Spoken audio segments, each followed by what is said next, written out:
ஒற்றன் செய்திகளின் இரவு நேர பிரதான செய்தி அறிக்கையோடு இணைந்திருக்கிறீர்கள். விரிவான செய்திகளுக்கு செல்ல முன்பதாக முதலில் தலைப்புச் செய்திகள். தேர்தலை பிற்போட்டால் ஐக்கிய தேசிய கட்சி அழிந்துவிடும் எச்சரித்த மஹிந்த ராஜபக்ச. பல்கலைக்கழக அனுமதி தொடர்பில் மாணவர்களுக்கு முக்கிய அறிவிப்பு.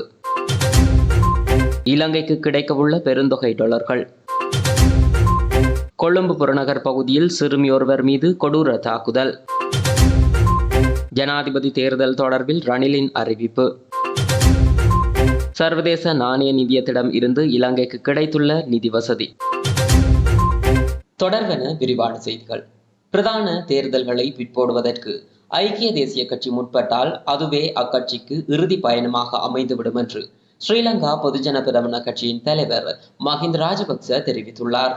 குறித்த விடயம் தொடர்பில் கொழும்பில் இன்று இடம்பெற்றுள்ள ஊடக சந்திப்பு ஒன்றிலேயே அவர் இதனை தெரிவித்துள்ளார்.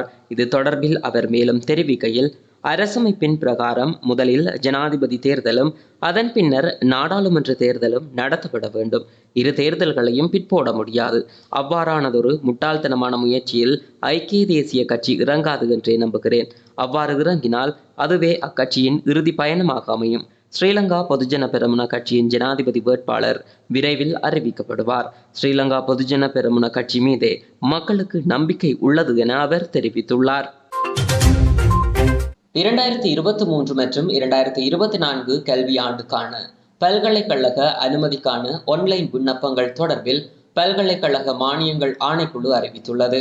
அதற்கமைய 2024 ஜூன் 14 முதல் உயர்தரத்தில் சித்தியடைந்த மாணவர்கள் தமது விண்ணப்பங்களை சமர்ப்பிக்க முடியும் எனவும் பல்கலைக்கழக மானியங்கள் ஆணைக்குழு அறிவித்துள்ளது.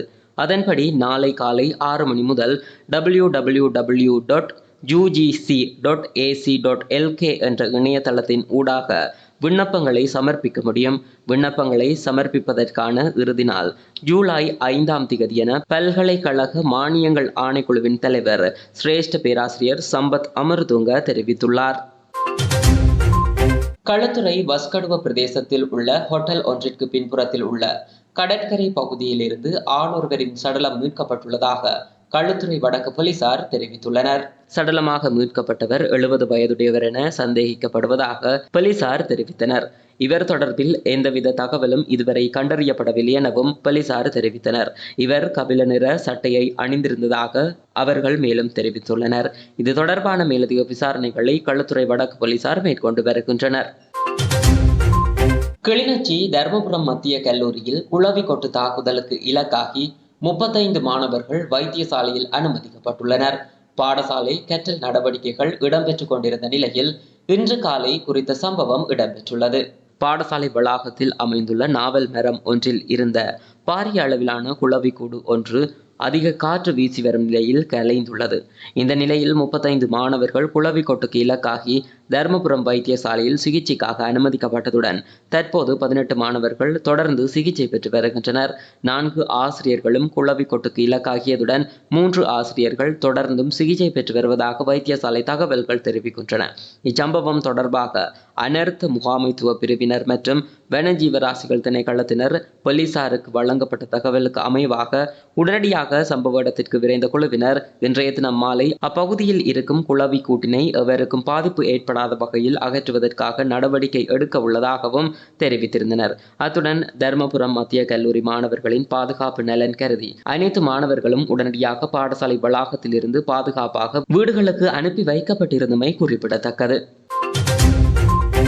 சர்வதேச நாணய நிதியத்திடம் இருந்து 3வது தவணை நிதி கிடைக்கப்பெறும் என்பதில் எந்தவித சந்தேகமும் இல்லை என நிதி ராஜாங்க அமைச்சர் ரஞ்சித் சியம்பலாபட்டிய தெரிவித்துள்ளார். IMF-இன் 2வது மீளாய்வுக்கான அனுமதி தொடர்பில் ஊடகங்களுக்கு கருத்து தெரிவிக்கும் போதே அவர் மேற்கண்டவாறு குறிப்பிட்டுள்ளார்.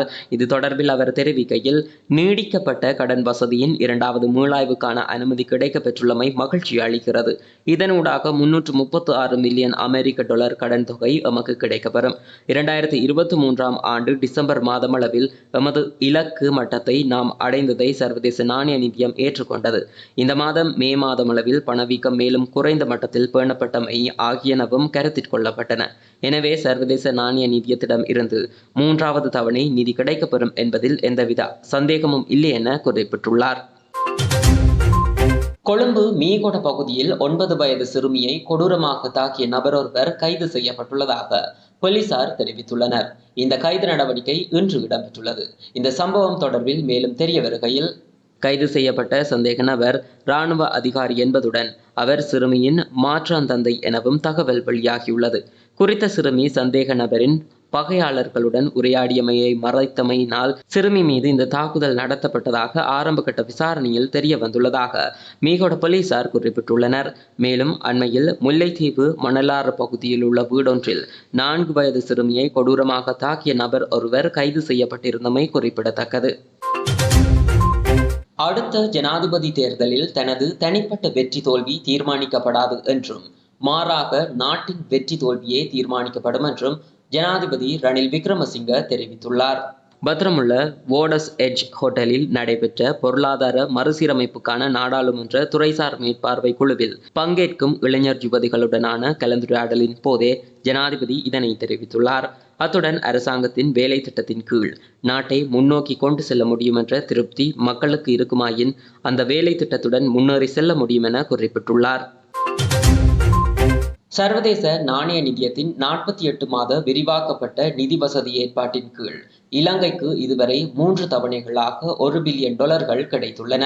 குறித்த நிதியத்தின் நிர்வாக சபையின் இலங்கை தொடர்பான 2வது மதிப்பாய்வின் போது அனுமதிக்கப்பட்ட $336 மில்லியன் சேர்த்தே இந்த $1 பில்லியன் இலங்கைக்கு கிடைத்துள்ளன.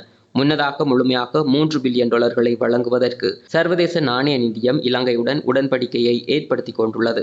எனினும் இந்த தொகை சர்வதேச நாணய நிதியத்தின் கடும் நிபந்தனைகளின் அடிப்படையிலேயே கட்டம் கட்டமாக விடுவிக்கப்பட்டு வருகிறது.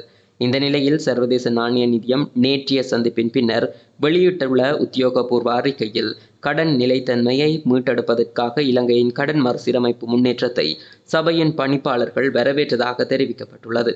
எவ்வாறாயினும் உத்தியோகபூர்வ கடன் வழங்கும் குழுவுடனான புரிந்துணர்வு ஒப்பந்தத்தை விரைவாக முடிக்கவும் மற்றும் சீனாவின் ஏற்றுமதி இறக்குமதி வங்கியுடன் இறுதி ஒப்பந்தங்களை முடிக்கவும் நாணய நிதியம் இலங்கையை வலியுறுத்தியுள்ளது. அத்துடன் வெளிப்புற தனியார் கடனாளிகளுடன் வெளிப்படையான மற்றும் சரியான நேரத்தில் மறுசீரமைப்புகளை மேற்கொள்வதன் முக்கியத்துவத்தையும் பணிப்பாளர்கள் வலியுறுத்தியுள்ளதாக சர்வதேச நாணய நிதியம் அறிவித்துள்ளது. இத்துடன் ஒற்றன் செய்திகளின் இரவு நேர பிரதான செய்தி அறிக்கை நிறைவடைகிறது. தொடர்ந்தும் ஒற்றன் செய்திகளோடு இணைந்திருங்கள். நன்றி.